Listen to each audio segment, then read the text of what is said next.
ഈ 1000 കോടിയുടെ പകുതി വില തട്ടിപ്പ് വല്ലാത്തൊരു ക്ലൈമാക്സിലേക്ക് പോവാണ്. അതിൽ ഹൈക്കോടതിയിലെ ഒരു വിരമിച്ച ജഡ്ജി കൂടെ പ്രതിയായിരിക്കുന്നു.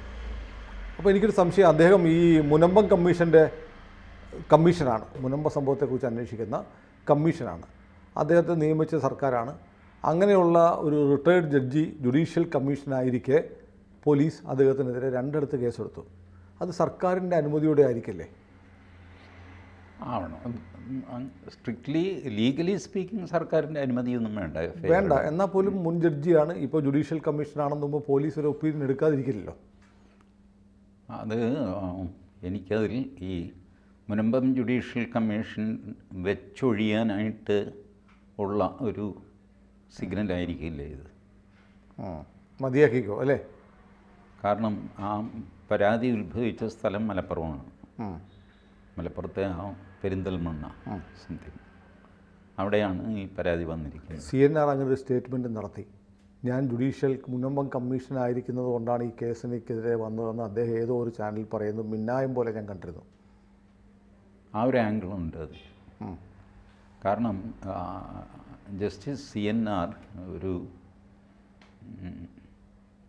സാധാരണ ഒരു മനസ്സാക്ഷിയുള്ളൊരു ജഡ്ജിയായിട്ട് അറിയപ്പെട്ടിരുന്നു ഹൈക്കോടതി. നിയമത്തിനപ്പുറം നമുക്ക് സാമാന്യ ബുദ്ധി, മനസ്സാക്ഷി എന്ന് പറയുന്ന സാധനമുണ്ടല്ല, ചില കാര്യങ്ങൾ ചെയ്യാൻ നിയമം അനുവദിക്കുന്നില്ല. പക്ഷേ ധർമ്മം അതാണ്. അപ്പോൾ എന്ത് ചെയ്യണം? നിയമത്തിനപ്പുറം പോയിട്ട് വിധിക്കണം. ഇങ്ങനെ വിധിക്കുന്ന അപൂർവം ജഡ്ജിമാരിൽ ഒരാളായിരുന്നു CN രാമേന്ദ്രൻ നായർ. ഇപ്പോൾ ഞാൻ പറയാം, നെൽവയൽ നീർത്തട സംരക്ഷണ നിയമം അത് നാട്ടിലുള്ളതാണ്. അപ്പോൾ നെൽവയൽ നികത്തിക്കൂടാ, നീർത്തടങ്ങൾ നികത്തിക്കൂടാ. നെൽവയൽ നീർത്തടവും നികത്തി വലിയ ഫ്ലാറ്റുകൾ വന്നു. ഈ ഫ്ലാറ്റുകളുടെ 4 വശവും ഫ്ലാറ്റാണ്. ഇതിൻ്റെ നടുക്കൊരു 10-12 സെൻറ്റ് സ്ഥലം കിടപ്പുണ്ട് ചതുപ്പായിട്ട്. അതിൻ്റെ ഉടമസ്ഥൻ അത് നികത്താൻ പോയി കഴിഞ്ഞാൽ ഇപ്പോൾ ജില്ലാ കളക്ടർ ഇടപെട്ടു, നെൽവയൽ നികത്തി തട്ടിക്കളയും എന്നൊക്കെ പറഞ്ഞിട്ട് വേണം. അത് കേസായിട്ട് CN രാമേന്ദ്രൻ സാറിൻ്റെ ബെഞ്ചിലാണ് വന്നത്. സാറ് പറഞ്ഞു, എടോ ഈ 4 സ്ഥലത്ത് വലിയ ഫ്ലാറ്റുകൾ വന്നപ്പോൾ നിങ്ങളില്ലായിരുന്നോ? ജില്ലാ കളക്ടർ ജീവനോടെ ഇല്ലായിരുന്നോ? അല്ല സാർ, അവരൊക്കെ പെർമിഷൻ മേടിച്ചു.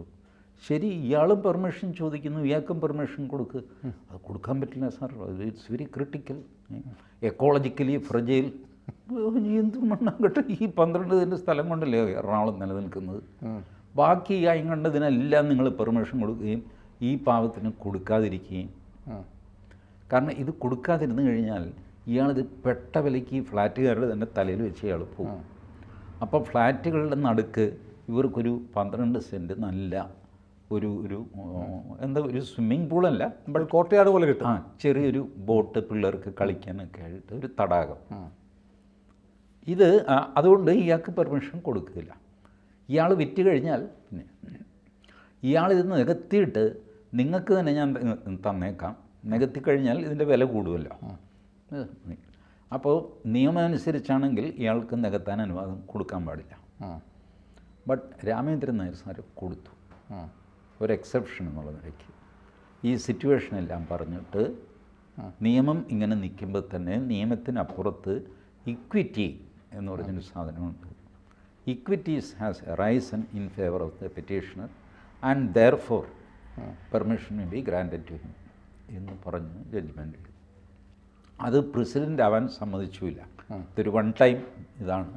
കാരണം ഈ ജഡ്ജ്മെൻറ്റ് വെച്ചിട്ട് പിന്നെ എല്ലാവരും കായൽ തന്നെ നികത്തി കൊണ്ടുപോകും. അതും സാറിനറിയാം. അതുകൊണ്ട് അത് പ്രസിഡൻ്റ് ആവാതെ 1 ടൈം ഇതാണ്. ഈ separate fact of the case വെച്ചിട്ട് ഞാൻ എടുക്കുന്ന ഒരു ഡിസിഷനാണ്. ഇങ്ങനെയൊക്കെ ചെയ്യുന്ന ആളാണ് CN രാമേന്ദ്രൻ നായർ. നല്ല നീതിബോധമുള്ള ജഡ്ജാണ്.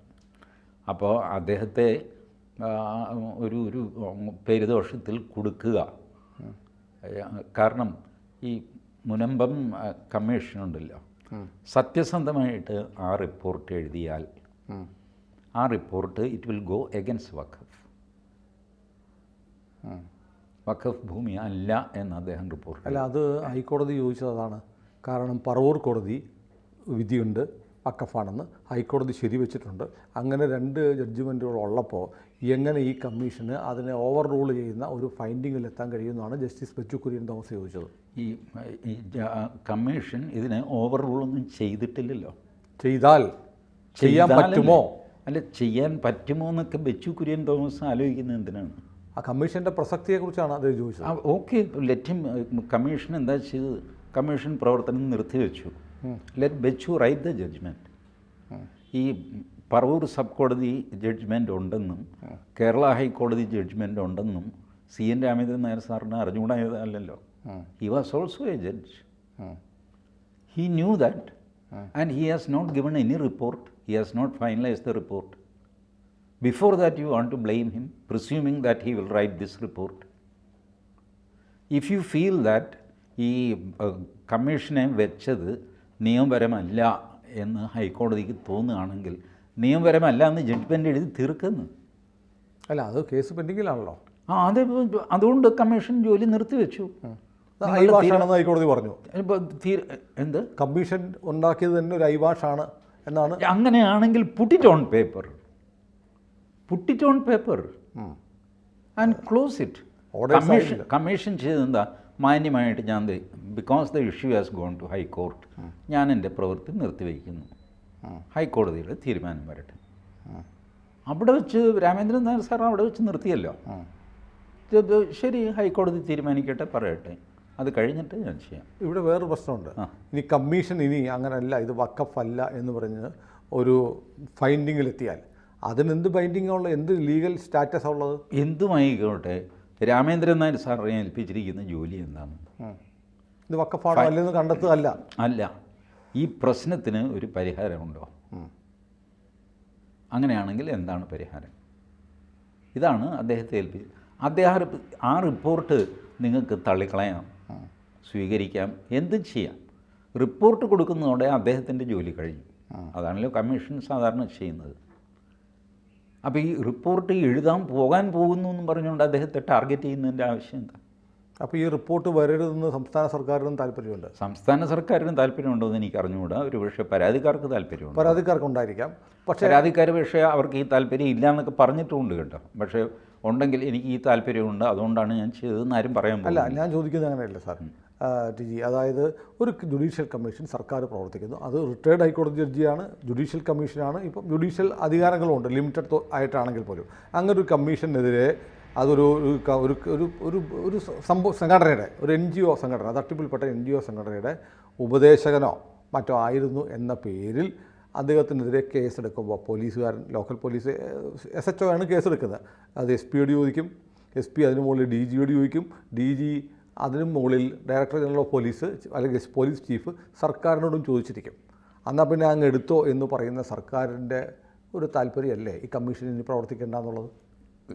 സർക്കാരിന് കമ്മീഷൻ പ്രവർത്തിക്കേണ്ട എന്നുണ്ടെങ്കിൽ സർക്കാരിന് ഈ കമ്മീഷൻ പിരിച്ചുവിടാവുന്നതേ ഉള്ളൂ. അപ്പോൾ അത് വലിയ അലിഗേഷൻ ആവും. കാരണം മുനമ്പം കമ്മീഷൻ പ്രഖ്യാപിച്ചു, അലിഗേഷൻ ഇപ്പോഴും വരില്ലേ? ഇതങ്ങനെയല്ല, കേസിൽ പെട്ടതുകൊണ്ട് കമ്മീഷനെ മാറ്റി എന്ന് പറയാം. അപ്പോൾ വേറൊരാളിനെ വെക്കേണ്ടി വരില്ലേ? വേറൊരു കമ്മീഷനെ വെക്കേണ്ടി വേണ്ട.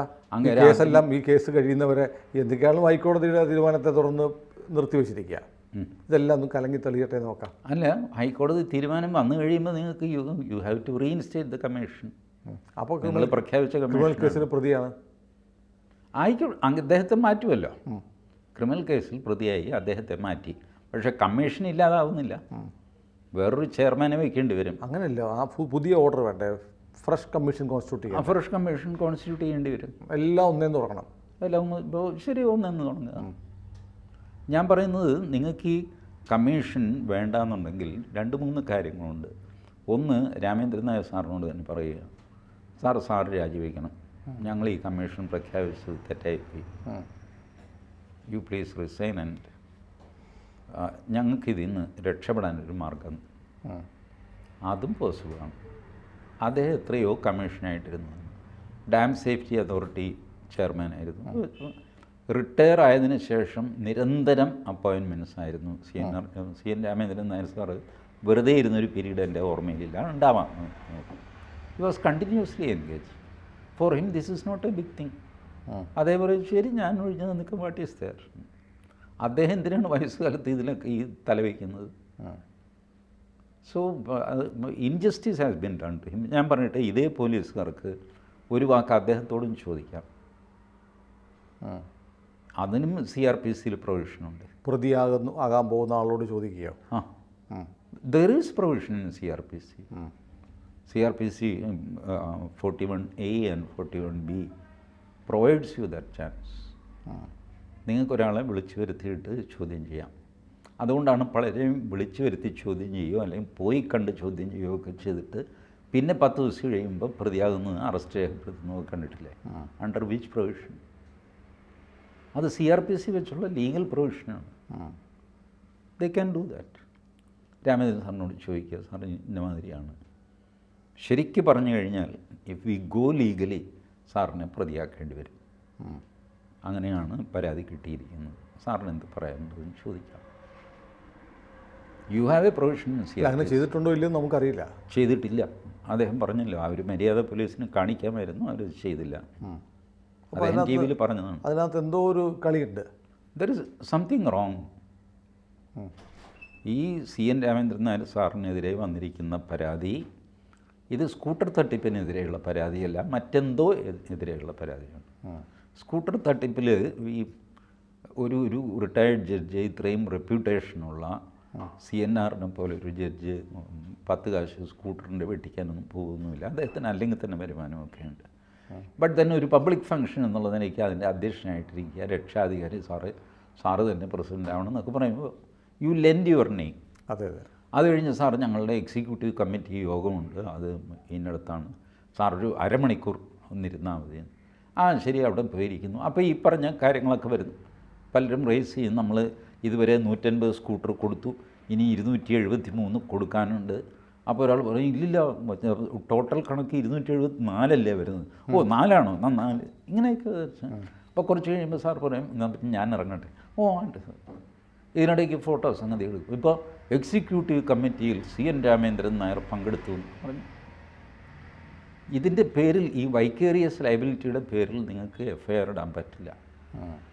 ഇപ്പോൾ പരാതി വന്നിരിക്കുന്നത് എന്താ? CN രാമേന്ദ്രൻ നായർ സാറിനെ പോലെ ഹൈ സ്റ്റാറ്റസ് ഉള്ള ആൾക്കാരെ കണ്ടിട്ടാണ് ഞാനിതിൽ കാശിട്ടത്. അതെ. എന്നിട്ട് ആ കാശ് നഷ്ടപ്പെട്ടു. അതിന് ഉത്തരവാദി CN രാമേന്ദ്രൻ നായർ സാറാണ്. ഇത് ക്രിമിനൽ കേസിൽ നിലനിൽക്കില്ല. This is only a vicarious liability. ഞാൻ ഈ ഷർമിള ടാഗോർ പുരട്ടുന്ന സോപ്പാണെന്ന് പറഞ്ഞാണ് ഞാനിത് മേടിച്ചത്. എന്നിട്ട് എൻ്റെ മോന്ത കറുത്ത് തന്നെ ഇരിക്കുന്നു എന്ന് പറഞ്ഞിട്ട് ഷർമിള ടാഗോറിനെതിരെ കേസ് കൊടുക്കാൻ പറ്റുമോ? You cannot. ബട്ട് അത് ആ പ്രവൃത്തി അല്ല. രാമേന്ദ്രൻ നായർ സാർ ഇങ്ങനെ ചെണ്ട കൂട്ടി നടന്നിട്ടൊന്നുമില്ല. എല്ലാവരും ചേരുവിൻ, പകുതിക്കാശിന് സ്കൂട്ടർ തരും. ഷർമിള ടാഗോറിൻ്റെ പരസ്യം പോലെ അല്ല അദ്ദേഹം ചെയ്തിരിക്കുന്നത്. ഞാൻ ആകെ ഈ വൈക്കേറിയസ് ലയബിലിറ്റി എക്സ്പ്ലെയിൻ ചെയ്യാൻ വേണ്ടിയിട്ടാണ് പറഞ്ഞതല്ല, അത് പെർഫെക്റ്റ് ഉദാഹരണമല്ല അത്. But it is cruel. I think injustice has been done to justice CN Ramendran. ആരാണ് ചെയ്തതെന്ന് ആണ് ഇനി അറിയേണ്ടത്. പോലീസാണോ, മറ്റേതെങ്കിലും ബാഹ്യശക്തികളാണോ, ഇനി സർക്കാരിൻ്റെ ഒരു മൗനാനുവാദം ഉണ്ടോ അതൊക്കെ അറിയാനിരിക്കുകയാണ്. സർക്കാരിൻ്റെ മൗനാനുവാദം ഉണ്ടെന്ന് തന്നെ ഞാൻ കരുതുന്നു. അല്ലാതെ ഇങ്ങനെ ചെയ്യും. അതാണ് ഞാനും അത് തന്നെയാണ് ചോദിച്ചത്. സർക്കാർ അറിയാതെ ഇത് വരില്ല. റിട്ടയർഡ് ജഡ്ജിയുടെ പേരിൽ FIR ഇടുമ്പോൾ ഉറപ്പായിട്ട് സർക്കാരിൻ്റെ പിന്തുണ അതിനുണ്ട്.